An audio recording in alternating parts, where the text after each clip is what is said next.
ஏங்க எல்லாத்துக்கும் முக்கியமான கதை சொல்ல போறீங்க, நல்லா கேளுங்க. ஏங்க நான் என் மாமியாவோட சண்டை விட்டுக்கிட்டு எங்கள் மாமியா ஏய் தனி கொடுத்தனம் போய் வாடகை கொடுத்து இருந்து பார்த்தா தான் தெரியும். சொந்த வீட்டில் இருக்க வந்தே உனக்கு ரொம்ப வாய் ரொம்ப அதிகமாயிருச்சு. வாடகை கொடுத்து இருந்து பார்த்தா தான் தெரியும். வெளியேறு சீமா மாட்டாட்டியே, நான் சொந்தமாக ஒத்த ரூபாய்க்கு முள்ளு வெட்டி இந்த இடத்த வாங்கினேன், இங்கேருந்து கிளம்புங்க அப்படின்ட்டாங்க. ஐயோ அவங்க வாங்கின இடத்துல நம்மளுக்கு வேணாங்க, நம்ம வீடு சொந்தமாகவே கட்டியிருந்தாலும் வேணாங்க, வீட்டை விட்டுட்டு நம்ம வெளியில் போயிடுவோங்கன்னு நாங்கள் ரோசப்பட்டு புருஷனை முன்னாட்டியும் பேக்க தூக்கிக்கிட்டு அப்படியே போயிட்டு பார்த்துங்க. போய் சிந்தாமணியில் இருக்க கண்ணன் காலனின்னு ஒரு இது ஏரியா, அந்த ஏரியாவில் போய் குடி போயிட்டேன். அங்கே போய் குடி போனால் அப்பளம், அங்கே கண்ணன் காலனியில் வந்து அப்பளம் பேக்கிங் பண்ணுறது ரொம்ப முக்கியமான பிஸ்னஸுங்க. அந்த பிஸ்னஸ் ஓடிக்கிட்டு இருக்கு பார்த்துங்க. அங்கே போய் வேலை பார்த்துக்கிட்டு அங்கே மெதுவாக வந்ததே வேலை பார்ப்பாங்களாம். நான் போய் வேகமாக அப்பளத்தை தேய்ச்சி புதுசாக போடாலும் வேகமாக அப்புறம் தைச்சு காயப்பட்டு 10 வீசை 3 மணிக்கெலாம் போட்டு ஓடியாந்துருவேன் பார்த்துங்க. ஒரு வீசை 10 ரூபா, 10 வீசை போட்டால் 100 ரூபா, அப்படியே போட்டு வேகமாக வீட்டுக்கு ஓடியாந்துருவேன். இதை அங்கே பார்த்து அங்கே வேலை பார்த்துக்கிட்டு இருக்கிற ஆளுகள்லாம் அப்புறம் மாரி லேட்டாக வர வேகமாக வேலை பார்த்துட்டு வர நம்மளும் பார்க்கணுமியா அப்படின்னு வேகமாக வேலை பார்த்தாங்க. அந்த கம்பெனிக்காரர் என்னை கூப்பிட்டு பாராட்டினாரு. ஏக்கா நீங்கள் வந்து கம்பெனியில் வந்து வேலைக்கு வந்ததுக்கப்புறம் வேலையே ரொம்ப களை கட்டிருச்சே, நீங்களும் கலகலப்பாக பேசுறீங்க அப்படி இப்போ உங்கள்கிட்ட சொல்கிறேன் பாருங்க. இதே மாதிரி குடும்ப விஷயத்துக்கு கூட அங்கேயும் பேசிட்டு கிடப்பேன்.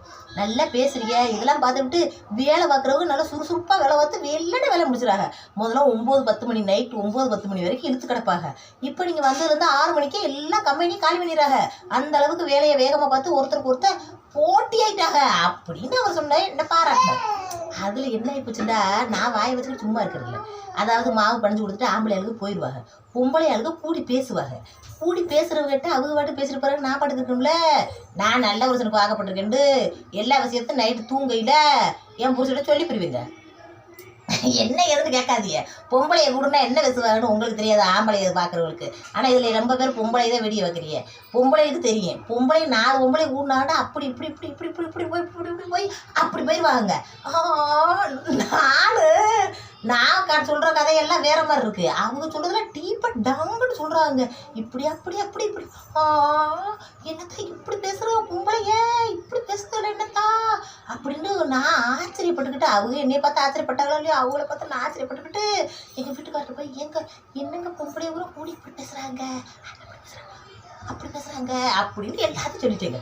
எங்கள் வீட்டுக்காரர் நைட்டு பூரா கேட்டு தூங்கிட்டு காலையில் எழுந்திரிச்சிங்கரே நீ வேலை பார்த்ததெல்லாம் போதும், அந்த கம்பெனி பக்கம் தலை வச்சு படுத்த காலை மணிக்கட்டுக்கு கீழே வெட்டி பெரிய ஒரே எடுத்தேன்.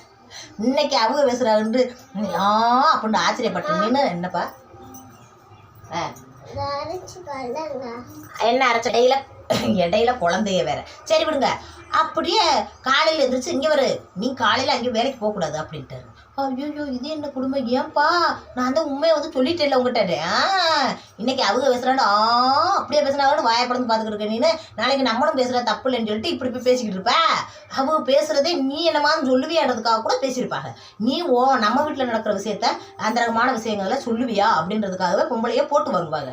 நீனே ஒரு கிறுக்கு, நீ எல்லா விஷயத்தையும் போய் சொன்னான்னு சொல்லுவேன் அப்படின்னு எங்கள் வீட்டுக்கார சொல்லுவாங்க. என்னங்க என்னைய பார்த்து கிறுக்குன்ட்டிய, அந்த மாதிரி விஷயங்கள் பேசுனா எனக்கு பிடிக்காதுங்க, நான் பாட்டுக்கு இருந்துட்டு வந்துடுவேங்க அப்படின்னு. நம்ப முடியாது, நான் ஒன்று இனிமேல் வேலைக்கே அனுப்ப முடியாதுன்ட்டார். இது என்னடா கொடுமையா போச்சு, இது ஒரு கூத்தாவில் வச்சு நம்ம வாட்டுக்கு வாயடக்கிட்டு பேசாமல் இருந்தாலும் அப்பளத்தை போய் 100 வேலையை பார்த்து சீட்டை போட்டுக்கிட்டே வந்தோம். அந்த 100 ஒரு நாளைக்கு 100 7 நாளைக்கு 700 வாங்கி அப்படியே சீட்டுக்கார குளிச்சீட்டுக்கார விட்ட கொடுத்து ஏதோ சம்பாரிச்சு சேரிச்சுக்கிறதா அதையும் கெடுத்துக்கிட்டோம்யா. அப்படி சும்மா இப்போ வீட்டுக்குள்ள நடக்கணும் அப்படின்னு யோசனை பண்ணிட்டே கிடந்தேன். 1 வாரம் கிடந்தேன். ஓனர் என்னம்மா ஆளையே வேணும், நீ வத்தாத்தே கம்பெனி கலகட்டுக்குன்னு இப்படி சொன்னதுனால பெருமைப்பட்டுக்கிட்டு நீனா வீட்டுக்குள்ளே இருந்துக்கிட்டியாண்டாரு. ஐயோ போயாங்கிட்டு வாயால கெட்டையா நான் சொல்லவும் முடியல வெல்லவும் முடியலை, எனக்கு உடம்பு முடியலன்னே அப்படின்ட்டே இருந்தேன். அப்புறம் ஒரு 4 கடந்து வச்சா என்னாச்சு என்ன விவரம் சொல்லுப்பா அப்படின்றாரு ஓனர்.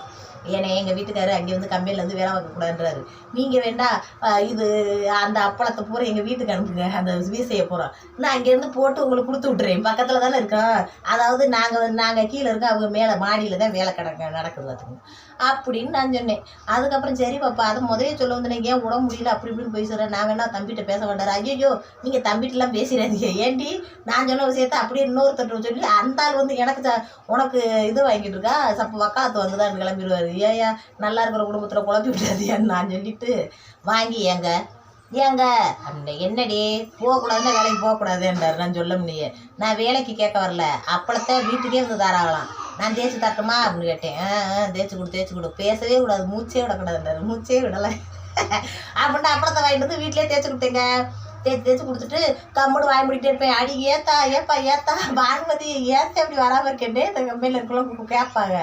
அடி போகடி போக்கத்தவளுங்க, நீங்கள் எதையா பேச போய் ஏன் வாயை வச்சுக்கிட்டு சும்மா இருக்காம புருஷன் நல்ல மனுஷன் போய் சொல்லி எல்லாத்துக்கும் பொழந்துக்கிட்டி வாங்கிக்கிட்டு இருக்கேன். இதில் என்னத்தை நான் சொல்கிறதுன்னே சொல்லவே இல்லை கடைசி வரைக்கும். இப்போ தான் கிட்ட சொல்கிறேன். அது மாதிரி பொம்பளையை கூடி பேசி கொசன்னு பேசுகிறதெல்லாம் போய் நல்ல புருஷனாக இருந்தாலும் புருஷன்ட்ட போய் சொல்லக்கூடாது. எதையாக இருந்தாலும் சொன்னால் இப்படித்தான் எல்லாத்தையும் கட்டாயிரும். இப்போ பாருங்கள், நல்ல ஃப்ரெண்ட்ஸ் பிடிச்சி ஒரு பொம்பளைகிட்ட நல்லா கூட பேச விட மாட்டாரு. பேசணும்டா போதும் அதிகமாக அந்த அக்காட்ட பேச்சுவார்த்தை வச்சுக்கிறாங்க, நிப்பாட்டுன்னுவாரு. எப்படி மாட்டினே பாருங்க என் புரிச்சட்ட.